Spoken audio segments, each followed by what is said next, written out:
नमस्कार, मैं सोहन सिंह। आप देख रहे हैं बीपीटीएम बुलेटिन। आज की बड़ी खबर। दिल्ली में लॉकडाउन सोमवार के बाद भी बरकरार रहेगी, लेकिन सीएम केजरीवाल ने दिए हैं कुछ खास छूट। देखें पूरी खबर।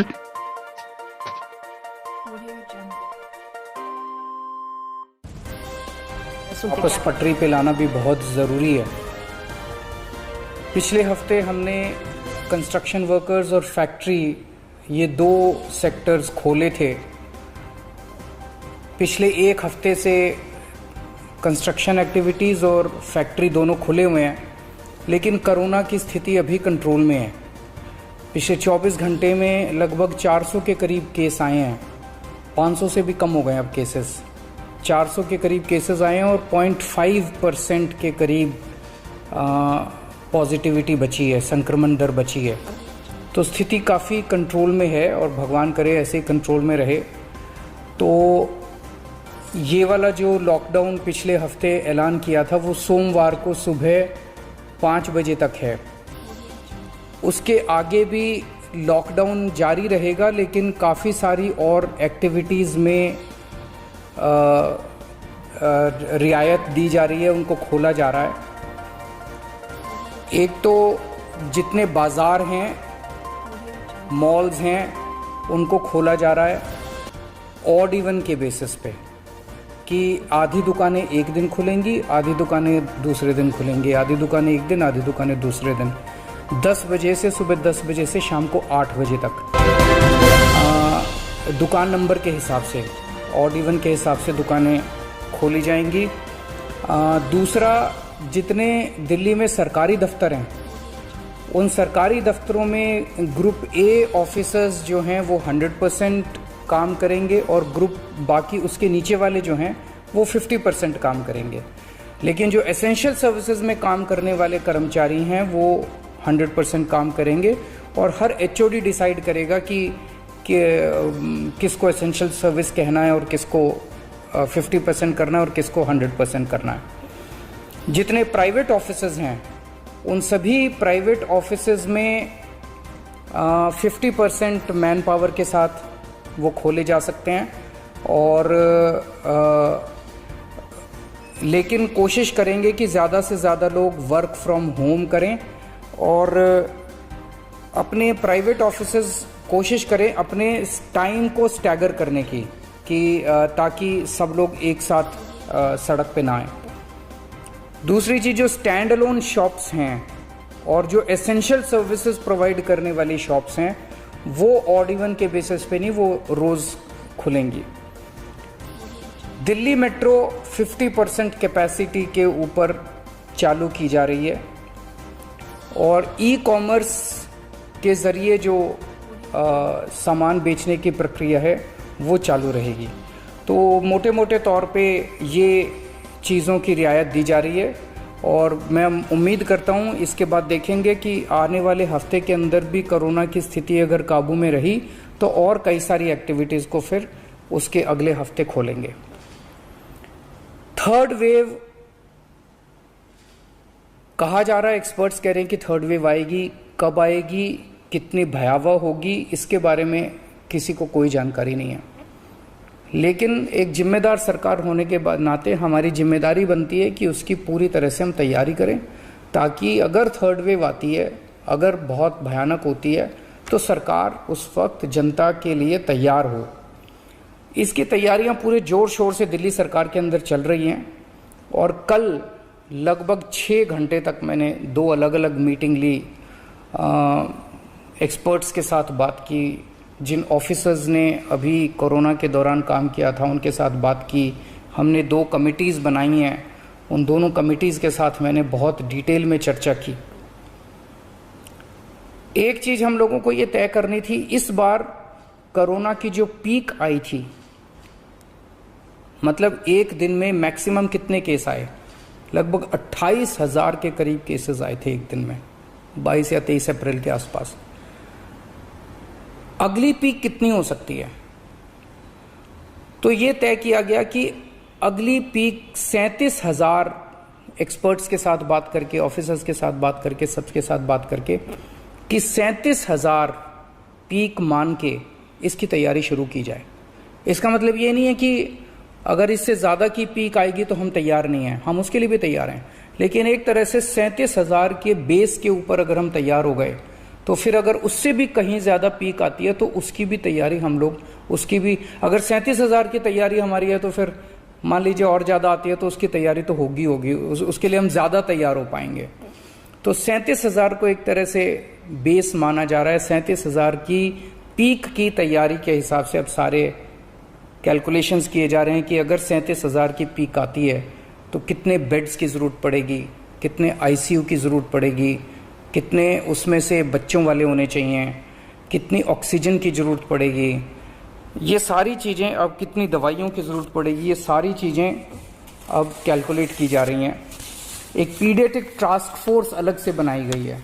वो पीडियाट्रिक टास्क फोर्स ये तय करेगी कि जितने हमारे ऑक्सीजन बेड्स होंगे उसमें से कितने बच्चों के होने चाहिए, जितने आईसीयू बेड्स होंगे उसमें से कितने बच्चों के होने चाहिए।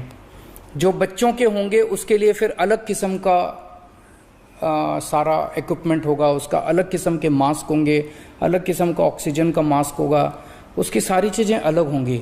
वो पीडियाट्रिक टास्क फोर्स बना दी गई है कल, वो अलग से अपनी तैयारी करके अपनी रिकमेंडेशंस देगी। इस बार ऑक्सीजन की बड़ी कमी हुई थी और ऑक्सीजन की कमी की वजह से हम लोगों ने देखा कि कई बार ऐसे हुआ था जब ऑक्सीजन बेड्स नहीं मिले थे, ऑक्सीजन के लिए काफ़ी संघर्ष करना पड़ा था। अल्टीमेटली अपने को सुप्रीम कोर्ट के इंटरवेंशन के बाद केंद्र सरकार के सहयोग से अपने को ऑक्सीजन मिली, लेकिन जब तक ऑक्सीजन नहीं मिली तब तक दिल्ली में त्राही त्राही मच गई थी। अगली वेव अगर आती है तो हम नहीं चाहते कि इस तरह की दिल्ली के अंदर त्राही त्राही मचे, तो ये तय किया गया, इसकी तैयारी शुरू कर दी गई। 420 टन ऑक्सीजन की स्टोरेज कैपेसिटी तैयार की जा रही है। इंद्रप्रस्थ गैस लिमिटेड से बात की गई है और उन्हें 150 टन ऑक्सीजन प्रोडक्शन का प्लांट, 420 टन ऑक्सीजन तो स्टोरेज कैपेसिटी क्रिएट की जा रही है और 150 टन ऑक्सीजन प्रोडक्शन करने के लिए उनको प्लांट लगाने के लिए कहा गया है। उन्होंने कहा 18 महीने लगेंगे, लेकिन जो भी है शुरुआत कहीं ना कहीं तो अपने को करनी पड़ेगी। इसके अलावा इस बार सबसे बड़ी दिक्कत आई थी टैंकरों की। ऑक्सीजन के टैंकर नहीं थे दिल्ली में, दिल्ली इंडस्ट्रियल स्टेट नहीं है, इसीलिए अपने पास ऑक्सीजन टैंकर है ही नहीं दिल्ली में। तो 25 ऑक्सीजन टैंकर्स खरीदे जा रहे हैं ताकि अगर इस तरह की दिक्कत आए ऑक्सीजन की तो हमारे पास अपने टैंकर होने चाहिए। 64 छोटे छोटे ऑक्सीजन के प्लांट्स लगाए जा रहे हैं, वो ऑलरेडी लग रहे हैं और हमें उम्मीद है कि अगले कुछ हफ्तों के अंदर, 1-2 महीने के अंदर ये 64 ऑक्सीजन प्लांट्स लग के तैयार हो जाएंगे। अब ये जो हमने डिसाइड किया कि 37,000 केसेस की पीक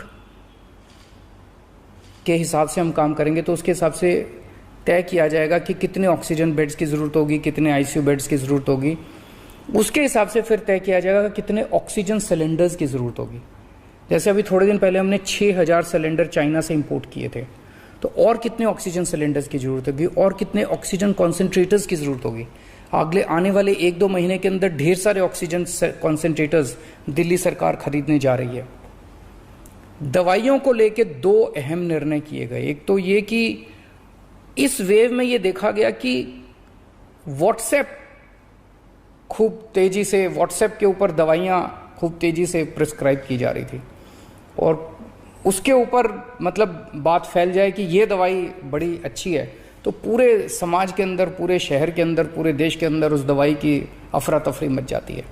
तो एक डॉक्टर्स की और एक्सपर्ट्स की टीम बनाई जाएगी। अगर किसी दवाई की डिमांड होती है तो वो डॉक्टर्स एग्जामिन करके बताएं कि इस दवाई से कोरोना में फ़ायदा होगा कि नहीं होगा। अगर डॉक्टर कहते हैं होगा तो सरकार उस दवाई को मुहैया कराने की कोशिश करेगी, और डॉक्टर अगर कहते हैं कि ये दवाई बिल्कुल बेकार है, इससे कोरोना में कोई फ़ायदा नहीं होगा और लोग इसके पीछे भागना बंद करें, तो जनता को उसके बारे में जागरूक किया जाएगा कि इस दवाई के पीछे भागना बंद कीजिए। एक ये। दूसरा, जो जो इम्पॉर्टेंट दवाइयाँ हैं उनकी लिस्टें बना ली गई हैं, उसका कितना बफर, कितना स्टॉक चाहिए होगा उतना बफर स्टॉक क्रिएट किया जाएगा। एक्सपायरी डेट्स किस दवाई की कितनी है, एक्सपायरी डेट्स को ध्यान में रखते हुए उन सभी दवाइयों का बफर स्टॉक क्रिएट किया जा रहा है ताकि अगर जरूर, और प्राइवेट अस्पतालों के भी आदेश दिए जा रहे हैं कि वो भी अपने बफर स्टॉक्स इस तरह से तैयार रखें ताकि अगर महामारी आती है तो हम उसके लिए तैयार रहें। इसके अलावा 2 जीनोम सीक्वेंसिंग लैब्स बनाई जा रही हैं LNJP हॉस्पिटल में और ILBS में, ताकि हमें भी पता रहे कि दिल्ली के अंदर जो भी वेरिएंट आ रहा है वो वेरिएंट कौन सा वेरिएंट है, पुराने वाला है या कोई नया वेरिएंट आ गया है, और हमें इस बारे में क्या एहतियात बरतने की ज़रूरत है हम एक्सपर्ट से पूछ सकते हैं। तो ये बहुत सारी चीज़ें कल चर्चा हुई, ये कुछ चीज़ें मैंने आपको बताई हैं और आपको यही आश्वासन देना चाहता हूँ कि आपकी सरकार पूरी तरह से 24 घंटे लगी हुई है इसमें। मैं उम्मीद करता हूँ कि अब कोई तीसरी वेव नहीं आनी चाहिए, उसके पहले हम कोशिश करेंगे अपने लोगों को वैक्सीनेट कर दें, लेकिन अगर तीसरी वेव आती है तो लोगों को तकलीफ़ नहीं होनी चाहिए, इसके बारे में हम पूरी कोशिश करेंगे। नमस्कार। अनलॉक की दूसरी किश्त तो सोमवार से शुरू हो जाएगी। अरविंद केजरीवाल प्रेस कॉन्फ्रेंस कर रहे थे, इसमें बाजार खोले जाएंगे लेकिन ऑड इवन बेसिस से, और इसके साथ ही साथ मॉल्स को भी खोलने की इजाजत होगी, लेकिन मॉल्स के अंदर दुकानें खुलेंगी ऑड इवन बेसिस पर सुबह 10 बजे से शाम 8 बजे तक। इसके अलावा गवर्नमेंट ऑफिसर्स जहां पर ग्रुप ए के ऑफिसर्स 100% अटेंडेंस के साथ आ सकते हैं और बाकी 50% अटेंडेंस के साथ। इसके अलावा एसेंशियल सर्विसेज जहां पर 100% की अनुमति दी गई है, लेकिन उसमें HODs डिसाइड करेंगे कि किसको आना है और किसको नहीं। प्राइवेट ऑफिसेज में अभी भी 50% की छूट के साथ ऑफिस खोलने की इजाजत दी गई है, लेकिन साथ ही साथ अरविंद केजरीवाल ने कहा कोशिश ये की जाए कि वर्क फ्रॉम होम ही ज्यादा लोग प्रेफर करें ताकि सड़कों पर ज्यादा बोझ ना पड़े, और मेट्रो भी खोलने का फैसला किया गया है।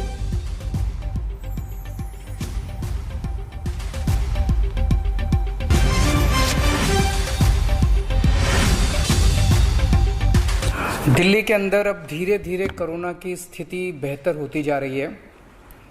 उसी को देखते हुए पिछले हफ्ते से हम लोगों ने अनलॉक करने की प्रक्रिया शुरू की थी। ये ज़रूरी है कि अगर कोरोना की स्थिति बेहतर हो रही है तो अर्थव्यवस्था को वापस पटरी पे लाना भी बहुत ज़रूरी है। पिछले हफ्ते हमने कंस्ट्रक्शन वर्कर्स और फैक्ट्री, ये 2 सेक्टर्स खोले थे। पिछले 1 हफ्ते से कंस्ट्रक्शन एक्टिविटीज़ और फैक्ट्री दोनों खुले हुए हैं, लेकिन कोरोना की स्थिति अभी कंट्रोल में है। पिछले 24 घंटे में लगभग 400 के करीब केस आए हैं, 500 से भी कम हो गए अब केसेस। 400 के करीब केसेस आए हैं और 0.5% के करीब पॉजिटिविटी बची है, संक्रमण दर बची है। तो स्थिति काफ़ी कंट्रोल में है और भगवान करे ऐसे ही कंट्रोल में रहे। तो ये वाला जो लॉकडाउन पिछले हफ्ते ऐलान किया था वो सोमवार को सुबह 5 बजे तक है।